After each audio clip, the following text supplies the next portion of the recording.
Por trás de um crime de pistolagem existe sempre um mandante. Quando um pistoleiro acaba com a vida de uma pessoa, a vítima não tem envolvimento com algum fato que desagrada ao mandante. O indivíduo que morreu pode ser um líder sindical, alguém que mexeu com a mulher do mandante, um crime de agiotagem, disputa pela posse da terra, o mandante não quer pagar por uma empreitada, ou houve roubo de gado, entre outros motivos. Essa fala foi dita pelo fazendeiro José Pereira Nóbrega, conhecido como Marinheiro. Ele é apontado pelo Ministério Público e pela Justiça como a pessoa que contratou o pistoleiro Crescêncio de Oliveira para executar o advogado Gabriel Salles Pimenta, a mando do fazendeiro Manuel Cardoso Neto, conhecido como Nelly. Ele foi morto com 3 tiros nas costas na rua 5 de Abril, no bairro Velha Marabá, em um local conhecido como Bar Bacaba, em frente à Praça São Félix de Valois. Os 3 foram indiciados pela polícia e denunciados pelo Ministério Público por homicídio qualificado. O julgamento se arrastou por 2 décadas e nenhum deles chegou a ser levado a júri popular nem cumpriu pena pela morte do jovem advogado. A execução ocorreu por causa de uma disputa por uma área de terra localizada na vila conhecida como Pau Seco, na zona rural de Marabá. As terras eram parte do chamado Polígono dos Castanhais, uma área pública estadual de quase 1 milhão de hectares no sudeste do Pará. Fala galera, eu sou Pedro Souza do canal Debate, Histórias e Podcast e hoje nós vamos contar para vocês a história do assassinato de Gabriel Pimenta. De acordo com a Justiça, o crime teve a participação de Manuel Cardoso Neto, conhecido como Nelito, mandante, José Pereira da Nóbrega, vulgo Marinheiro, agenciador, e Crescêncio de Oliveira, o pistoleiro. Na época do crime, a lentidão da polícia para chegar aos autores do homicídio e a interferência política no Poder Judiciário fizeram com que os suspeitos escapassem do cumprimento da pena de reclusão pelo crime cometido em via pública de Marabá. Nelito era irmão do ex-governador de Minas Gerais, Nilton Cardoso. Galera, a gente não está inventando nada aqui. Esta narrativa tem como base uma matéria veiculada no portal O Farol, reportagem do portal G1, o site da Comissão Pastoral da Terra, o portal Movimento Nacional de Direitos Humanos e em processo transitado em julgado sobre a execução do advogado Gabriel Salles Pimenta. Moçada, a gente pede que você se inscreva no canal, deixe seu like e compartilhe esse vídeo para que o YouTube possa divulgar o nosso trabalho. Participe de nosso chat, deixe seu comentário em nosso card para que você seja notificado quando a gente postar novos vídeos e diga qual personagem você quer ver na próxima história ser contada por nós aqui no canal Debate, Histórias e Podcast. Rapaziada, o jovem Gabriel Salles Pimenta foi nascido e criado na cidade de Juiz de Fora, em Minas Gerais. Ele tinha acabado de se formar em Direito pela Universidade Federal de Juiz de Fora, quando foi aprovado em um concurso do Banco do Brasil, sendo designado para trabalhar como bancário em Brasília, no Distrito Federal. No entanto, a convite da Comissão Pastoral da Terra, o rapaz aceitou advogar para os movimentos sociais do campo. Primeiro em Porto Nacional, no antigo estado de Goiás. Depois, ele se deslocou para Conceição do Araguaia, já no estado do Pará. E finalmente chegou a Marabá. Como advogado do Sindicato dos Trabalhadores Rurais de Marabá, Gabriel Salles Pimenta defendeu os trabalhadores rurais da região da Vila Pau Seco, em litígio com os fazendeiros Nelito e Marinheiro. Embora fosse habitada e cultivada por trabalhadores rurais poceiros e seus familiares, os fazendeiros e madeireiros Manuel Cardoso Neto e José Pereira da Nóbrega adquiriram em 1980 o domínio útil de 2 imóveis rurais pertencentes ao Estado na região, mas ainda sem demarcação.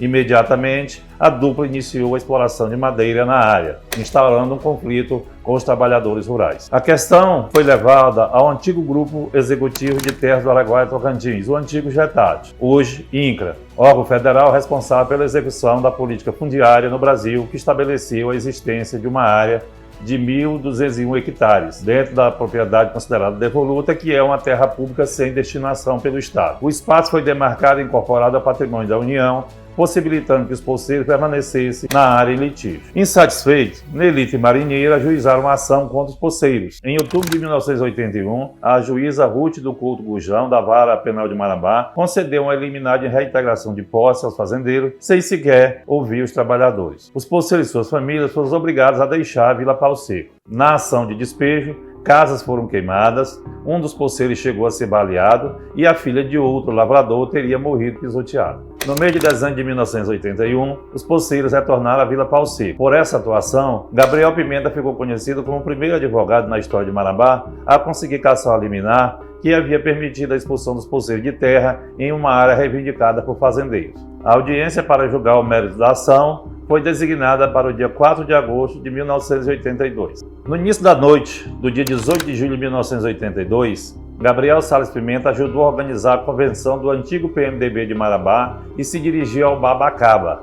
No entanto, próximo das 22h30, ao se dirigir para o local onde deixaram o veículo estacionado, a vítima passou por um Fusca parado. Neste momento, um homem saltou de dentro do Fusca e disparou contra Gabriel Pimenta. Após 3 tiros a queima-roupa, o atirador retornou ao veículo que desapareceu em alta velocidade pelas ruas de Marabá. A grande repercussão do assassinato elevou o clima na cidade. O inquérito policial foi iniciado no dia seguinte, 19 de julho de 1982, com as autoridades policiais realizando diligências e tomando depoimento de testemunhas e suspeitos. As investigações apontaram Nelito e Marinheiro como os autores do assassinato de Gabriel Salles Pimenta. Os depoimentos de testemunhas indicaram que os acusados tinham explicitamente ameaçado matar aquele advogado, entre aspas, até o dia 4 de agosto de 1982. Nelito havia comprado um Fusca na véspera do assassinato e pistoleiros do seu convívio foram reconhecidos por testemunhas quando passaram em frente à casa do advogado dizendo, entre aspas, a casa do homem é esta. Outra testemunha identificou Marinheiro como motorista do Fusca no dia do crime. Com o relatório do inquérito pronto, novas evidências apontaram para Crescêncio Oliveira de Souza, conhecido como um dos pistoleiros de Marinheiro, como o autor do disparo.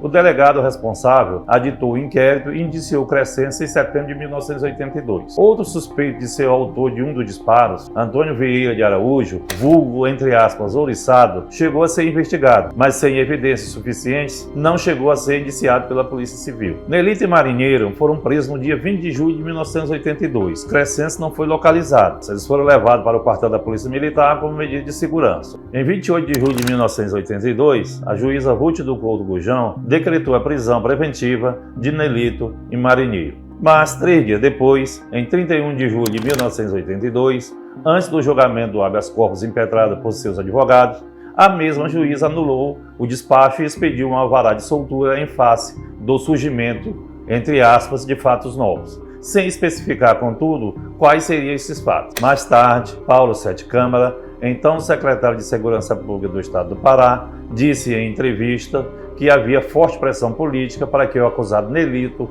fosse solto. Rapaziada, a pressão política a favor de Nelito vinha de Minas Gerais, pois seu irmão, Newton Cardoso, havia sido prefeito da cidade de Contagem e era deputado federal na época dos acontecimentos. Mais tarde, ele seria eleito governador de Minas Gerais e depois vice-governador do Brasil na chapa com Itamar Franco, que depois virou o presidente do Brasil. Durante as investigações, 3 escrivãs e 2 tabeliães do cartório de Marabá foram afastados por envolvimento com Marinheiro. A denúncia também foi julgada improcedente em relação a Crescêncio Oliveira por falta de provas. Ele também seria morto em circunstâncias ainda hoje desconhecidas. Muita gente desconfia da famosa queima de arquivo. Apenas Nelito iria a júri popular, porém só foi preso no dia 3 de abril de 2006, na cidade de Pitangui, na região central de Minas Gerais, em uma das 63 fazendas de seu irmão Newton Cardoso. Em 27 de abril de 2006, foi designada a realização do julgamento pelo Tribunal do Júri. A defesa de Nelito, no entanto, ingressou com habeas corpus perante o Tribunal de Justiça do Estado do Pará, requerendo a concessão de prisão domiciliar ou a extinção da punibilidade baseada na prescrição. A alegação era de que o acusado não havia fugido, mas apenas não atualizou seu endereço e a Justiça não utilizou todos os meios a seu alcance para a rápida localização. Quanto à extinção da punibilidade por prescrição, a defesa defendeu a redução do prazo pelo fato de que, na data da sentença, o criminoso era maior de 70 anos. No dia 8 de maio de 2006, as câmaras criminais reunidas do Tribunal de Justiça do Pará emitiram decisão declarando extinta a punibilidade do crime imputado a Nelito, determinando a soltura e trancamento da ação penal e sua imediata soltura. A decisão foi publicada no dia 18 de maio de 2006. No mês de abril de 2008, Maria da Glória Salles Pimenta, mãe de Gabriel, ajuizou uma ação de indenização por danos morais em face do Estado do Pará por conta da morosidade na tramitação do processo criminal e a consequente impunidade pelo assassinato do seu filho. a juíza Maria Aldeci de Souza, da Terceira Vara Civil da Comarca de Marabá, julgou a ação procedente e condenou o Estado do Pará a pagar uma indenização de R$700 mil. Galera, o Estado do Pará recorreu da decisão junto ao Tribunal de Justiça, que deu provimento ao recurso e indeferiu o pagamento da indenização à mãe de Gabriel Salles Pimenta. Os familiares do jovem advogado interpuseram um recurso ao Superior Tribunal de Justiça e depois na Suprema Corte Brasileira. Maria da Glória Salles Pimenta faleceu em 20 de setembro de 2016 sem conseguir uma vitória na Justiça em decorrência da morte de seu filho. Nos dias 22 e 23 de março de 2022, a Comissão Interamericana de Direitos Humanos da Organização dos Estados Americanos, conhecido como OEA, condenou o Estado brasileiro por morosidade e impunidade na sentença dada há 22 anos, referente ao assassinato do advogado do juiz forano, Gabriel Salles Pimenta. Uma das penalidades obrigou o Pará a colocar o nome de Gabriel Salles Pimenta em uma escola que fica localizada no bairro Morada Nova, às margens da PA 150 em Marabá. Essa foi a história do assassinato do advogado Gabriel Salles Pimenta. Gostou? Curte e compartilha. Até a próxima.